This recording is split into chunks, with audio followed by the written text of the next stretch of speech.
ஆவிக்குரிய தகப்பன் இறந்திருந்த நாள்ல, ஆனா எந்த ஒரு வருடம் ஆயிடுச்சு. ஆனாலும் அவருடைய இழப்பு எங்களால தாங்க முடியல. எத்தனையோ விஷயங்கள் எங்களுக்காக நிறைய விஷயங்கள் எங்களுக்கு கற்றுக் கொடுத்திருக்காரு.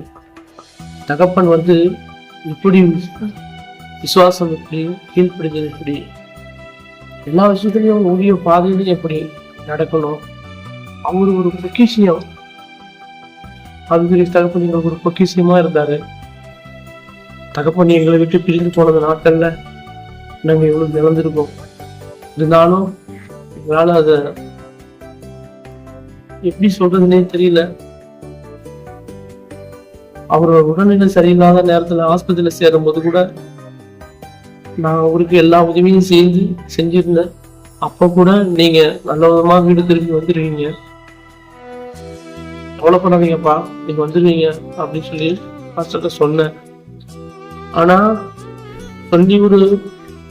சொல்லிட்டு நான் ஆபீஸ் போயிருந்தேன். பாக்குறேன் அவர் இறந்துட்டாருன்னு சொன்னவன அந்த அதிர்ச்சி எங்களால தாங்க முடியல, எங்க குடும்பத்துக்கும் தாங்க முடியல.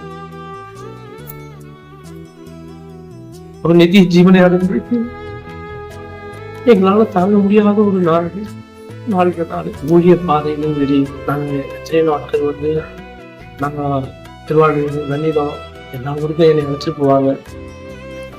அப்போ கூட எந்த ஒரு விஷயம் இருந்தாலும் நீங்க கரெக்டா நடக்கணும், இப்படிதான் இருக்கணும். எந்த ஒரு விஷயமும் எடுத்து வைக்கிற அந்த ஒவ்வொரு ஸ்டெப்புமே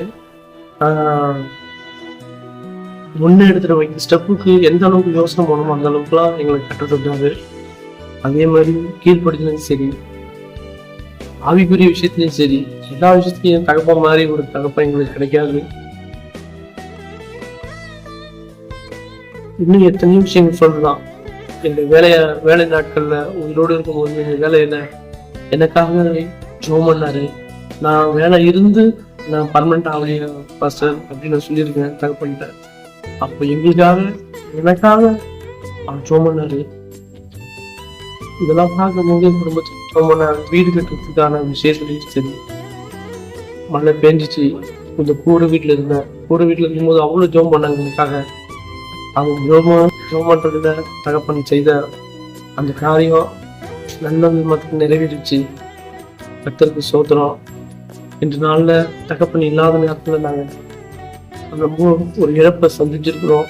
அவங்களுடைய தகப்பன் கடைசி நாள் இறப்புக்கு முன்னாடி முதல் வாரம், அந்த கடைசி வாரத்துல இருந்து அந்த ஆராதனை முடித்த வேலையில அவர் இறங்கி வரும்போது நான் ஒரு பார்த்தா ரூமுக்கு போனேன். ரூமுக்கு யாரும் போக மாட்டாங்க, நான் மட்டும் போனேன். போகும்போது அந்த மாதிரி நீங்க ஜோம் பண்ணதுல ஒரு நல்ல செய்தி உங்களுக்கு கிடைச்சிருக்கு அப்படின்னு நான் சொன்னேன். என்னன்னு கேட்டாங்க. நான் அந்த செய்தியை சொன்னேன். இதை நான் அது கரெக்டான முறைக்கு வந்த பிறகு உங்களுக்கு நான் சாட்சியா நான் சொல்லுவேன் சர்ச்சில் அப்படின்னு சொன்னேன். அது சொன்னோடனே அப்பா என் தோல் மேல கையை போட்டு அவ்வளவு சந்தோஷப்பட்டாங்க. சிரிப்பு தாங்க முடியல, சந்தோஷப்பட்டாங்க. எனக்கு சந்தோஷம் ஆயிடுச்சு. சொன்ன மூன்றே நாள்ல அவங்க அட்மிஷன் ஆயிடுச்சு ஹாஸ்பிட்டல்ல. அந்த இழப்பு சொல்ல முடியாது, இந்த சாட்சி சொல்ல முடியாம இருந்தனே. அப்பா அவங்ககிட்ட தானே நான் சொல்லணும்னு நினைச்சேன். அது நிறைவேற்ற போயிடுச்சு. சோத்திரம்.